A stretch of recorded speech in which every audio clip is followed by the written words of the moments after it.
Hi everyone, this is Jathu here, and today I want to give you the regional market update for 2024. Did you know that the migration to the regional areas was not just a COVID phenomenon?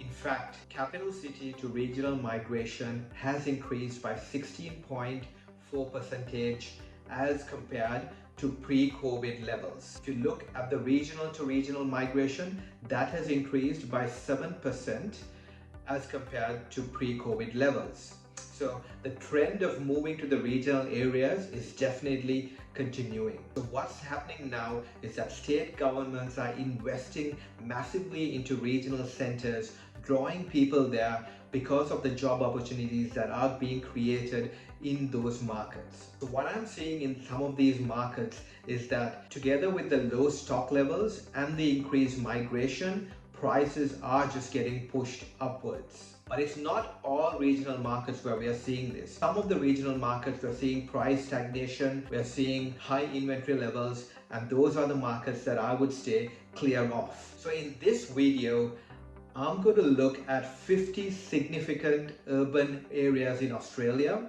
SUAs, that have more than 10,000 population. So we're going to go in state by state and see in each state what are the opportunities available. Okay, so we're going to look at each area and look at them in terms of 4 different indicators. The first one is the price change. The second one is the days on market change. The third one is the inventory level change. And the fourth one is the sales volume change. So we're looking at 4 different indicators that's really giving you an idea of how the market pressure is in this area. Okay, so by the end of the video, you'll get a clear idea of how different areas are performing in each state, which markets you should further consider, and which markets you should completely avoid. Now this is a very important video because I'm actually showing you the data indicators in each market, the trends in each market, so that you can make a wise investment decision. So let's get into this video. I'm going to start off with the summary that I have here, right? So I can see here that the highest quarterly growth was recorded in Gladstone in central Queensland, 9.2%. The highest annual growth was recorded in Bunbury in Western Australia, so that's 2 hours south of Perth. We have recorded 26.9 annual growth. The shortest days on market also has been recorded in Bunbury, so that's 13 days. The lowest vendor discount is in Albany, that's in Western Australia again. And the highest change in annual sales volume has been in Lismore in NSW. That's an outlier, a bit of an outlier there in NSW. Okay, the worst performers are all in NSW, Victoria and Tasmania. So when we go through this video, you will see more indicators on why NSW, Victoria and Tasmania are not performing well. So let's jump into this data trend. So I'm going to start off with NSW, and before getting into it, I just want to explain the 4 key indicators again. So the price change is self-explanatory. That is how much the price has changed over the quarter or over the year and so on. The second one is the days on market. So this is showing you how many days it takes for a property to sell, and the lower the days, the higher the market pressure in that region. So we are looking at how fast properties were selling 1 year ago, and we're looking at how fast properties are selling now, and we want to see if that trend is reducing. The third one is the sales volume change. Now this is how many properties are selling over that period of 1 year, and we want to see if that volume is higher than the 10-year average or lower than the 10-year average. If it's higher than the 10-year average, that means demand is picking up and there are more properties that are selling. And finally, we are measuring an indicator called inventory levels. Now inventory is not so commonly used.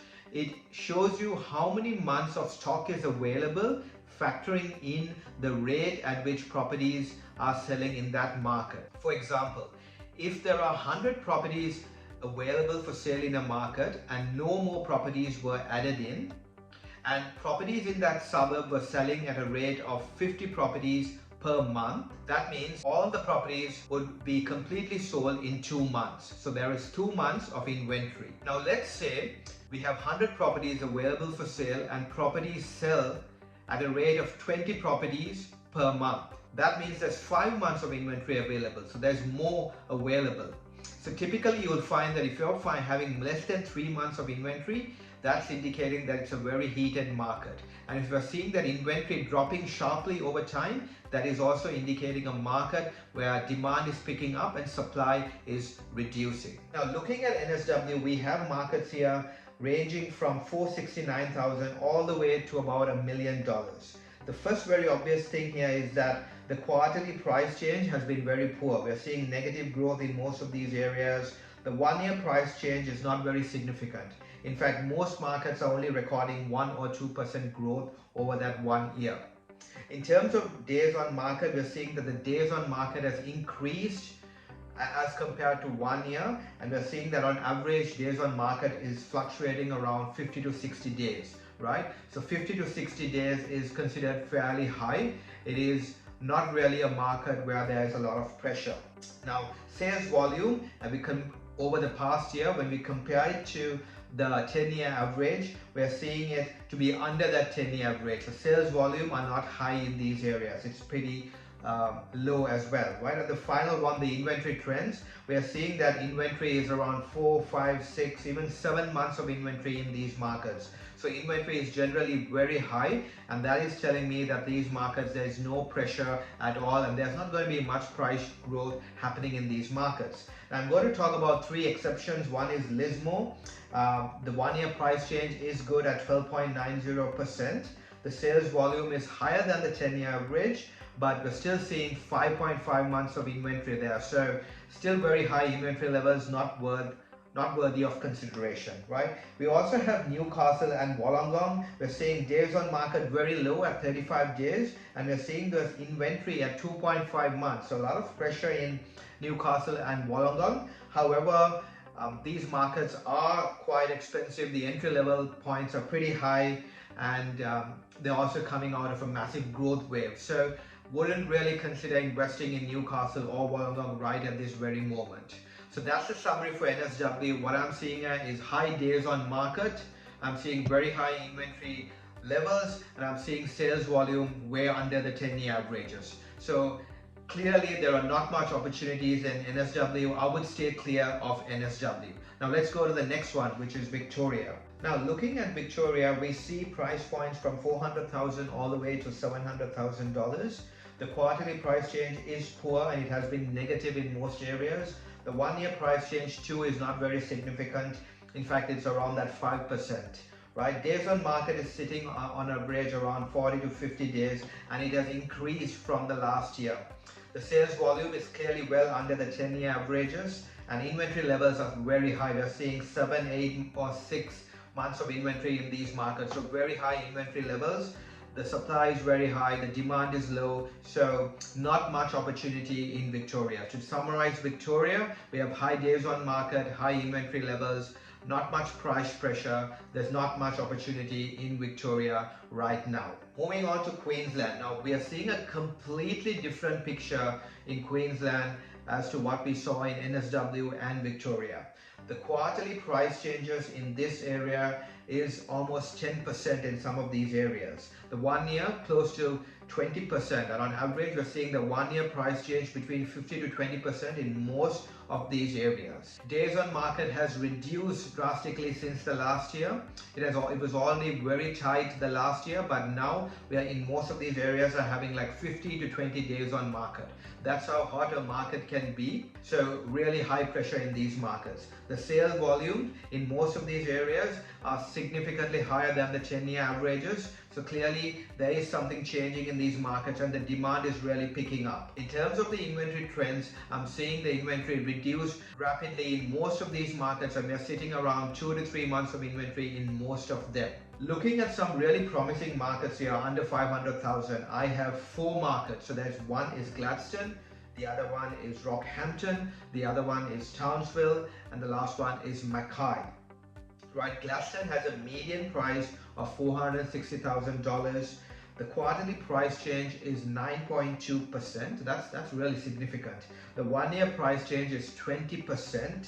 The days on market is 23. It was 42 days the last year, but now it's sitting at 23. So days on market has halved over that 1 year. So that's really significant, guys. When you see massive shifts in the days on markets in a region like this, there's definitely something is changing in that market. The sales volume is double. It's much higher than it was as compared to that 10-year average. It's a significant increase in demand.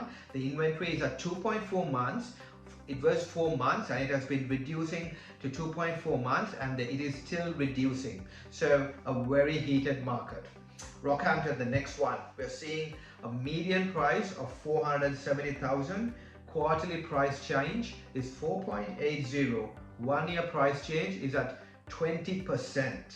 Days on market has reduced to 17 days from 22 days the past year. The sales volume are much higher than the 10-year averages. The inventory is sitting at 2.3 months, and it's a really heated market in Rockhampton.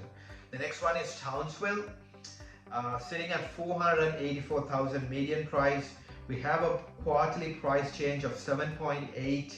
1 year price change sitting at 23%. Days on market is currently sitting at 17 days and has reduced from 27 days the past year. The sales volume is well above the 10-year averages. The inventory is at 1.7 months. That's how low it can be. 1.7 months, reducing from 4 months. So a market where stock is reducing rapidly and demand is rapidly increasing. And finally, we have Mackay at 494K. Quarterly price change is at 4.30. 1 year price change is 13.50%. Days on market has reduced from 28 days to 19 days. Sales volume is significantly above the 10-year averages. Inventory trends are 2.1 months and it's still reducing. So all these 4 markets are really promising markets under 500k. I have actually done videos on Gladstone and Townsville separately. If you want to have a look at those videos, you can access them via the link here and see what's really happening in these markets. So to summarize, Queensland, we have a really high pressure market here. It's really good if you want to get growth over the next 3, 5, 6 years. What I'm seeing is generally days on market reducing, inventory levels reducing, sales volume really much higher than the 10-year averages, and there's going to be good price growth coming in the future in these markets. Okay. Now we move to South Australia. There are only 2 markets that I'm considering here. One is Mount Gambier and Victor Harbor. We're seeing Mount Gambier is a decent option at 435,000. Quarterly price change is 4.6. 1 year price change is 10.2. We're seeing that the days on market is constant around that 40. Sales volume is above the 10-year averages, and inventory is at 3.9 months, and it's steady. So out of these 2 options, Mount Gambier looks pretty good. It has had a fair amount of growth, so I would be very careful about the deal. I would look for something that is under market value, where the numbers stack up and has good rental yield. So not the best of markets, but not the worst of markets either. It is still a very decent market to consider. Okay. And finally, we're going into WA. So WA is another market which looks really promising, similar to Queensland. What I'm seeing in generally over here is that the price change, you can see, is sitting really in the positive territory. We're seeing days on market reducing rapidly. The sales volume is generally above the 10-year averages, and the inventory trends are reducing. Out of these markets, I think Geraldton is one that is really promising, sitting at 428k median price. We're having a quarterly price change of 6.2. 1 year price change is 24.80. Days on market has reduced from 59 days to 35 days. So massive shift in that days on market trend. The sales volume has significantly increased over the past year and it's well above the 10-year averages. The inventory trends in Geraldton are at 3.3 months, and it has been reducing all the way from 6 months. It has reduced to 3.3 months, and it's further reducing. So a very affordable market, Geraldton, and it's really a promising market to consider.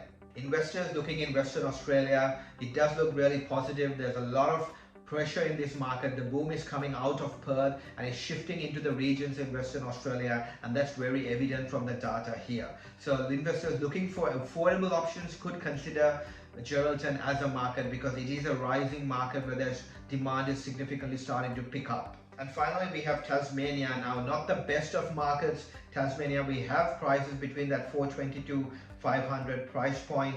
The 1 year price change is not very significant. It's fairly low. Days on market is not too bad, sitting on average around that 40 to 45 days. Sales volume is still under the 10-year averages, and inventory is pretty high, sitting at 4 to 5 months. So Tasmania, probably these markets are not what I would consider right now because of what I just explained. And this is a market that I would definitely avoid, right? So to summarize this video, we're seeing that NSW, Victoria and Tasmania, there are not many opportunities in these markets. Most of the opportunities are in Queensland and WA. South Australia, I would say it's 50-50. It depends on the type of deal that you're getting, right? So I hope you found this information in this video useful. If you like this content, please like and subscribe to my channel. I'm hoping to make similar content like this in the future. Please leave your comments as well about what you liked, what you disliked about the video, and I'll make sure that I'll address those comments and post more videos about what you really want. So that's all from me today, and I'll talk to you soon.